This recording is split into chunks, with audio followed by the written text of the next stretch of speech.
Hello दोस्तों, मैं doctor रश्मि त्रिपाठी आपका अपने चैनल लव फाइटर्स अकेडमी में स्वागत करती हूँ।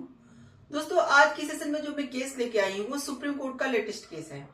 और आज के केस का जो मुद्दा है वो एनडीपीएस एक्ट के मामले में जमानत को लेकर के है।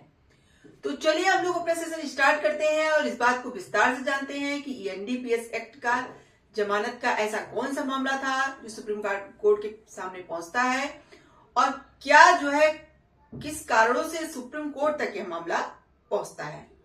तो जैसा कि जो केस के फैक्ट कुछ यूं रहते हैं कि एक पर्सन जो थे जो कि एनडीपीएस एक्ट की तरह मतलब एक्ट के तहत उनकी गिरफ्तारी होती है।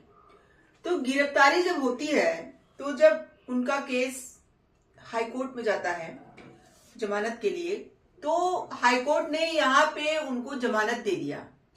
और क्या कह के जमानत दिया, चलिए हम लोग थोड़ा देखते हैं। हाईकोर्ट ने कहा कि जब्ती के 72 घंटे के भीतर मादक पदार्थों के नमूने प्रयोगशाला में भेजे जाने चाहिए, जैसा कि सेक्शन 52 जो ए होता है एनडीपीएस एक्ट का वो यह बात कहता है। और ऐसे जो नमूने प्रयोगशाला में भेजने की बात की जा रही है वो कैसे मतलब होना चाहिए कि 52 ए के तहत मजिस्ट्रेट की उपस्थिति में यह सब कार्य होने चाहिए। तो जैसा कि इस केस में ऐसा नहीं हुआ था, देरी हो गई थी किसी कारणवश प्रक्रियात्मक कार्रवाई में, तो जो ये प्रक्रिया वगैरह में देरी हो गई थी इस कारण यहाँ पे हाई कोर्ट ने इन पर्सन को जमानत दे दिया। तो देखिए, जब हाई कोर्ट ने इनको जमानत दे दिया तब जो नारकोटिक्स कंट्रोल ब्यूरो थी एनसीबी, यह मामला लेकर के सुप्रीम कोर्ट पहुंचती है अपील के रूप में। उनका कहना था कि यहाँ पे हाईकोर्ट ने इनको जमानत देके सही नहीं किया है। तो चलिए अब हम लोग जानते हैं कि सुप्रीम कोर्ट में कौन से जज बैठे थे जो इस केस की सुनवाई कर रहे थे और उन्होंने अपने जजमेंट में क्या बातें कही। जैसा कि सुप्रीम कोर्ट ने जो सारे मामले को देखा और समझा, तो 2 जजों की खंडपीठ थी जो इस केस की सुनवाई कर रही थी। जस्टिस बेला एम त्रिवेदी और न्यायमूर्ति सतीश चंद्र शर्मा की पीठ थी। जब इन दोनों लोगों ने सारी बातें और सारे सबूतों सारी बातों को देखा, तब चलिए हम लोग देखते हैं कि पीठ ने क्या कहा। जैसा कि न्यायमूर्ति बेला एम त्रिवेदी और न्यायमूर्ति सतीश चंद्र शर्मा की पीठ ने कहा कि एनडीपीएस एक्ट का सेक्शन 52 ए का गैर अनुपालन जो जब्त किए गए नशीले पदार्थ के निपटान की प्रक्रिया निर्धारित करता है, साक्ष्य को अमान्य नहीं करता है और न ही यह स्वचालित रूप से अभियुक्त के लिए जमानत का वारंट है। देखिए, यहाँ पे सुप्रीम कोर्ट ने क्या कहा। सुप्रीम कोर्ट का ये कहना था कि जैसा कि एनडीपीएस एक्ट का जो सेक्शन 52 ए है वो यह बात तो कहता है और यहाँ पे इसका गैर अनुपालन हुआ है, तो गैर अनुपालन यानी कि अनुपालन सही तरीके से नहीं किया गया, तो इसका मतलब यह नहीं हो जाता कि जब्त किए गए नशीले पदार्थ के निपटान की जो प्रक्रिया निर्धारित की गई है साक्ष्य को अमान्य करता है। इसके यानी कि जो नशीले पदार्थों से निपटान की प्रक्रिया निर्धारित करता है जो 52 ए, तो इसके गैर अनुपालन में यह नहीं हो जाएगा कि यह साक्ष्य को ही अमान्य कर दे रहा है, यानी कि अब यह प्रक्रिया का अनुपालन नहीं किया गया है तो यह साक्ष्य अमान्य हो गया और न ही यह स्वचालित रूप से अभियुक्त के लिए जमानत का कोई वारंट दे रहा है। यहाँ पे देखिए हाईकोर्ट ने क्या किया था। हाईकोर्ट का यही कहना था कि 52 ए का यहाँ पे क्या किया गया, गैर अनुपालन किया गया। 72 घंटे के अंदर जैसा होना चाहिए था ऐसा नहीं हुआ, तो इस पर्सन को क्या कर दिया गया था, जमानत दे दिया था। तो वही यहाँ सुप्रीम कोर्ट ने कहा कि क्या अगर गैर अनुपालन होता है सेक्शन 52 ए का, तो क्या यह जो साक्ष्य वगैरह है उसको ही मान्य कर देगा या फिर यह बात कर देगा कि जमानत का वारंट है ये, तो ऐसा नहीं है। देखिए आगे सुप्रीम कोर्ट ने कहा कि धारा 52 ए के तहत कोई भी चूक या देरी एक प्रक्रियात्मक अनियमितता है, यानी कि यहाँ पे सुप्रीम कोर्ट का ये कहना था अगर सेक्शन 52 ए के तहत कोई भी चूक हो गई है तो यह प्रक्रियात्मक चूक है, प्रक्रियात्मक देरी है, यानी प्रक्रिया में देरी हो गई है और अनियमितता है और सबूत को अस्वीकार नहीं बनाती है। यानी कि जो सबूत, भाई देखिए, अगर यह पर्सन सच में ऐसे मामले में फंसे हैं तो पहले सबूतों को सबको अच्छी तरह से देखने के बाद, जैसा कि देखिए यस जो एनडीपीएस एक्ट होता है यह एक गैर जमानती अपराध होता है। तो गैर जमानती अपराध है, तो यहाँ पे जब इसको गैर जमानती अपराध बनाया गया है तो सिर्फ एक प्रक्रियात्मक अनियमितता के कारण, यानी कि सेक्शन 52A में जो 72 घंटे का ड्यूरेशन दिया गया है उसके अंदर यह कार्य नहीं हो सका, मजिस्ट्रेट की उपस्थिति में नशीले पदार्थ वगैरह की जांच वगैरह और उसे प्रयोगशाला में जो भेजने जाने की प्रक्रिया थी वह नहीं हो पाई, यानी प्रक्रियात्मक देरी हुई है।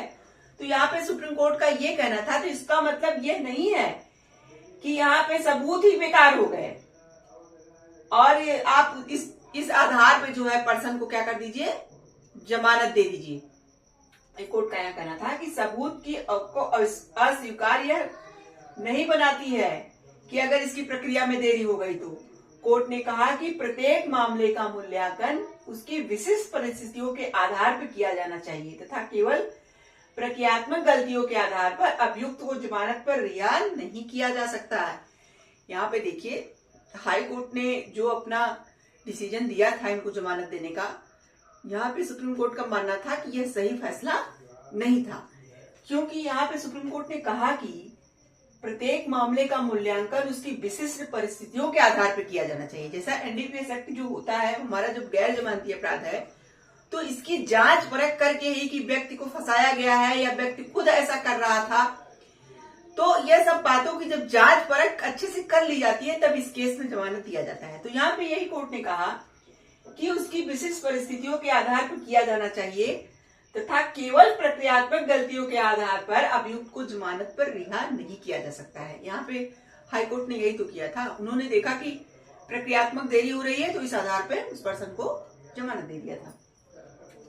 अब देखिए आगे सुप्रीम कोर्ट ने क्या कहा। सुप्रीम कोर्ट ने जमानत के मामले में एनडीपीएस एक्ट के सेक्शन 37 के महत्व को भी दोहराया। यहाँ पे सुप्रीम कोर्ट ने एनडीपीएस एक्ट का जो सेक्शन 37 है वो क्या कहता है इस बात में और उसके महत्व को भी दोहराया।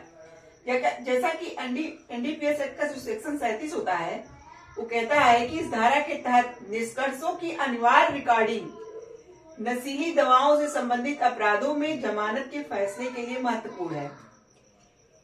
यानी कि निष्कर्षों की अनिवार्य रिकॉर्डिंग नशीली दवाओं से संबंधित अपराधों में जमानत के फैसले के लिए महत्वपूर्ण है। यहाँ पे जमानत करते समय जो भी रिकॉर्डिंग वगैरह होती है, नशीली दवाओं से संबंधित जो भी सबूत वगैरह मिलते हैं, उन सबको देखने परखने के बाद ही अभियुक्त को जमानत दिया जा सकता है।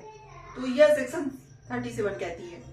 तो यहाँ पे सुप्रीम कोर्ट ने इसी बात को दोहराया और इस सेक्शन के महत्व को बताया और सुप्रीम कोर्ट ने अभियुक्त की जमानत को रद्द तो नहीं किया। यहाँ पे देखिए सुप्रीम कोर्ट ने जमानत को तो खुद से रद्द नहीं किया। ये नहीं कहा कि मैं हाई कोर्ट के फैसले को पलट देता हूं और जमानत को रद्द कर देता हूं, ऐसा नहीं बोला। उन्होंने जमानत को रद्द तो नहीं किया, लेकिन दिल्ली हाई कोर्ट को मामले पर फिर से विचार करने और नए सिरे से फैसला करने के लिए 4 सप्ताह का समय दिया।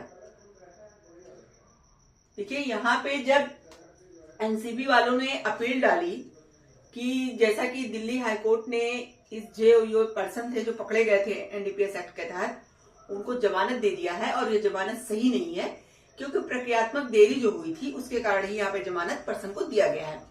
तब यहाँ पे वही सुप्रीम कोर्ट ने सब समीक्षा किया और बताया और यहाँ पे एनडीपीएस एक्ट के सेक्शन 37 के महत्व को बताया और सेक्शन 52A की बातें भी बताई। कहा कि ये प्रक्रियात्मक प्रोसेस है, अगर इसमें थोड़ी बहुत देरी हो गई तो इस आधार पे किसी भी ऐसे देखो गैर जमानती अपराध जो एनडीपीएस एक्ट माना गया है, ऐसे अपराधों में सिर्फ प्रक्रियात्मक देरी से आप जो है देख करके सिर्फ व्यक्ति को जमानत पर रिहा नहीं कर सकते हैं। पहले जो है उसके साक्ष्य वगैरह को पहले सही से देखना चाहिए था, समझना चाहिए था, तभी इस पर्सन को जमानत पर रिहा करना चाहिए था। सिर्फ प्रक्रियात्मक देरी को देख करके यहाँ पे रिहा नहीं किया जा सकता था, यही सुप्रीम कोर्ट का कहना था। इसीलिए उन्होंने दिल्ली हाईकोर्ट को 4 सप्ताह का समय दिया और कहा कि आप फिर से नए सिरे से इस केस की जांच करिए और उसके बाद आप अपना 4 सप्ताह के अंतर्गत नए सिरे से अपना फैसला करिए। तो देखिए यह था सुप्रीम कोर्ट का आज का एनडीपीएस एक्ट की जमानत को लेकर के जजमेंट।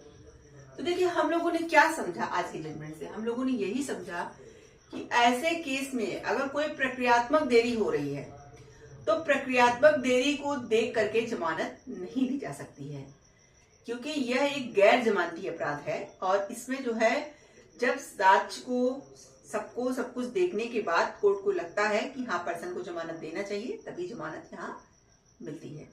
तो आशा करते हैं कि आज का सेशन आपको पसंद आया होगा। आप मेरे चैनल को लाइक कीजिए, सब्सक्राइब कीजिए, शेयर कीजिए, बेल आइकन को दबाइए, जिससे ऐसे ही नए नए केसों जानकारी उसमें आपको अवगत कराती रहूं। तो थैंक यू वेरी मच।